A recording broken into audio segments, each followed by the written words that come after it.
नमस्कार, मैं हूं रविंद्र जैन और आप देखना शुरू कर चुके हैं सबकी खबर। आज मध्य प्रदेश कांग्रेस के अध्यक्ष जीतू पटवारी ने प्रदेश की मोहन यादव सरकार पर सबसे बड़ा हमला बोला है। उन्होंने एक पत्र लिखकर मध्य प्रदेश के 3 वरिष्ठ मंत्रियों को मंत्रिमंडल से बर्खास्त करने की बात की है और इसके अलावा उन्होंने मध्य प्रदेश की आर्थिक स्थिति पर भी बात की है और मध्य प्रदेश की बिगड़ती कानून व्यवस्था पर भी हमला बोला है।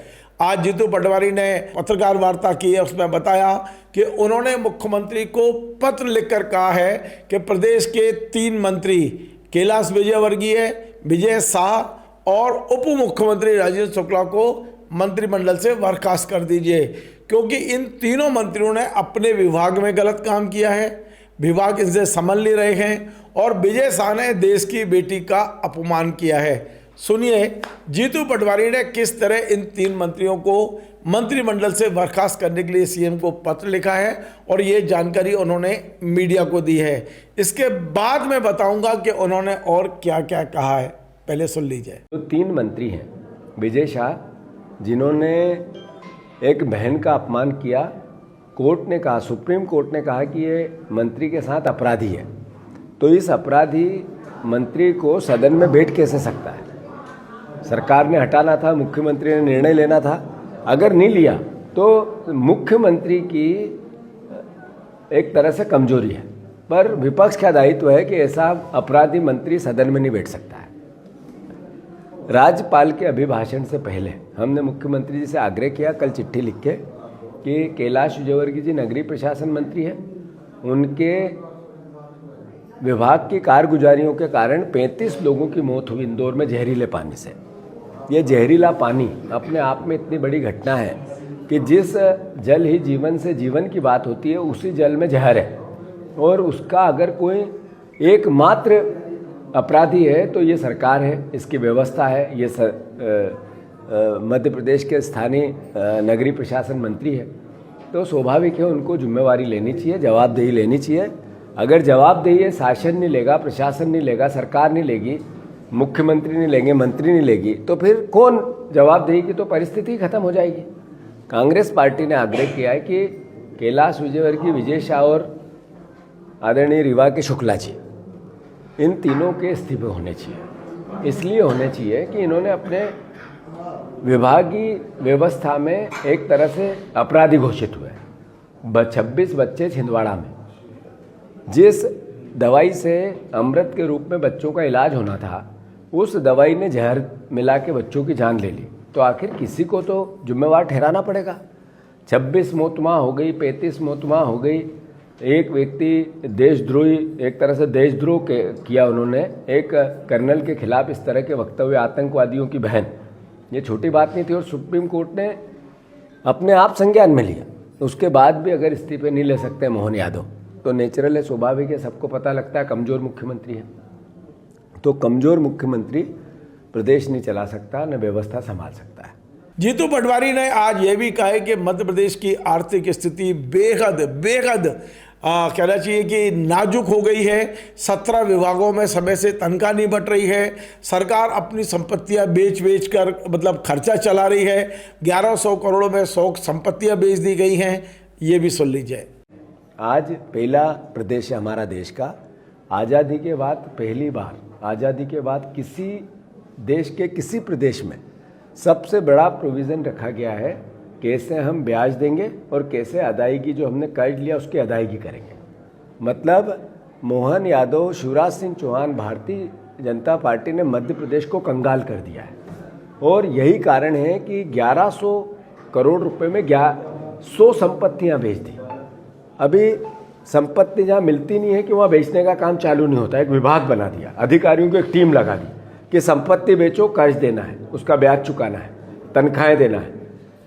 17 विभाग ऐसे हैं जहाँ आज टाइम पे तनख्वाह नहीं है, 3-3, 4-4 महीनों की तनख्वाहें सरकार नहीं दे पा रही है, तो आर्थिक बदहाली है। इस सरकार को इस पर श्वेत पत्र लेके आना चाहिए। मैंने मुख्यमंत्री को चिट्ठी लिख के आग्रह किया था कि आर्थिक समृद्धि के लिए या व्यवस्थापन के लिए स्वाभाविक है कि अगर आप फेल हो रहे हो, आपकी 25 साल की सरकार है वो फेल हो रही है, तो इस पर एक विशेषज्ञों की टीम बनानी चाहिए। इस पर सकारात्मक राजनीति के साथ मध्य प्रदेश के भविष्य को ध्यान रखते हुए पक्ष और विपक्ष के जितने भी अर्थ को समझने वाले, अर्थव्यवस्था को समझने वाले, इकोनॉमिक्स पर अच्छा ज्ञान रखने वाले परिवार के लोगों की एक पॉलिटिकल टीम भी बनानी चाहिए। और कैसे हम इस इतने बड़े आर्थिक एक तरह से क्राइसिस से निकले और सकारात्मकता से आगे बढ़े, इस पर प्रयास करने चाहिए। मोहन यादव में वो मादा नहीं है। मोहन यादव न उनको अर्थ की समझ है, न अर्थ की व्यवस्थापन में उनने कोई प्रयास करते हैं। उनका काम सिर्फ बदला लेने की पॉलिटिक्स करना है और जो सीट मिली है, जो सत्ता मिली है, उसको जीना है, उसके लिए आनंद करना है, अभिनंदन करना है, तालियां बजवानी है। ये मोहन यादव जी का काम करने का तरीका है। तो स्वाभाविक है कि अर्थव्यवस्था को लेकर इस सरकार से सवाल पूछने की बारी है। जीतू पटवारी ने प्रदेश की कानून व्यवस्था को लेकर भी सवाल खड़े किए हैं, हम वो भी सुनवा देते हैं। मध्य प्रदेश की जो आज के दशा है, वो चाहे कानून व्यवस्था को लेके हो, चाहे आर्थिक व्यवस्था को लेके हो, चाहे कानून के साथ प्रशासन की व्यवस्था को लेके हो, एक तरह से सभी चरमरा गई है। हमने देखा कई बार पुलिस पिटती हुई दिखी, कई बार प्रशासन के लोग पिटते हुए दिखे। अभी एक भारतीय जनता पार्टी के एक नेता ने एक बहन को किस तरीके से सार्वजनिक यातना दी, वो वीडियो भी वायरल हुआ। 3 दिन पहले जज को भारतीय जनता पार्टी के एक नेता ने देवास में पीटा, जज को पीटा, हमने ट्वीट किया है। तो अल्टीमेटली कानून की क्या हालात है वो दिख रही है। जैसा कि मैं हर बार प्रदेश भर में ये बात बोलता हूँ कि बीजेपी के नेताओं का एक ही मोटिव है कि कैसे हम लूट मचा दें, कैसे प्रशासन को दुरुपयोग करके अपना जेब भर लें, कहीं और नहीं जाए। हम मध्य प्रदेश के कटनी से इसका शुरुआत करें तो यहाँ के जो विधायक हैं संजय पाठक जी, उनकी सार्वजनिक क्या स्थिति है लूट की, ये सबने देखी है, आप लोगों ने लिखा है, कोर्ट ने संज्ञान में लिया है और बीजेपी का प्रशासन भी इस पर काम कर रहा है।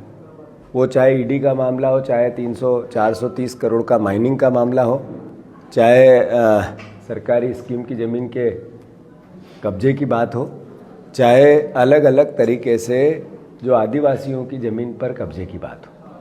मैंने कटनी में ही ये एक बार अपनी आम सभा में कहा था, कांग्रेस पार्टी की सरकार बनेगी, उसी दिन पहला निर्णय होगा तो जिन नेताओं ने, जिन अधिकारियों ने, जिन ऐसे व्यक्तियों ने जो आदिवासी की ज़मीन खरीद फरोख्त में अधिकारियों ने सहयोग किया, कलेक्टरों ने सहयोग किया, कानून के विपरीत जाके किया, उसको फिर से कांग्रेस पार्टी की सरकार बनेगी, हम रिमैप करेंगे और उन आदिवासी भाइयों को फिर से वो ज़मीन वापस छीन के लौटाएंगे। तो आपने देखा किस तरह आज कांग्रेस हमलावर हुई है, तमाम सारे मुद्दे एक साथ उठाए गए हैं और बड़ी बात यह है कि मध्य प्रदेश के 3 वरिष्ठ मंत्रियों से इस्तीफे की मांग भी की गई है। नमस्कार। Join the next, be the best. Bundelkhand का सबसे विशाल और आधुनिक विश्वविद्यालय ज्ञानवीर यूनिवर्सिटी। ये सिर्फ एक यूनिवर्सिटी नहीं, ये है आपके सपनों का लॉन्च पैड। यहाँ मिले आपको smart classrooms, modern campus, updated labs और एक्सपीरियंस्ड फैकल्टी। हर स्टूडेंट को मिलता है कॉन्फिडेंस, ग्रोथ और एक ब्राइट करियर का प्रॉमिस। नए सेशन के लिए एडमिशन ओपन है, तो इंतजार कैसा? आज ही कांटेक्ट कीजिए।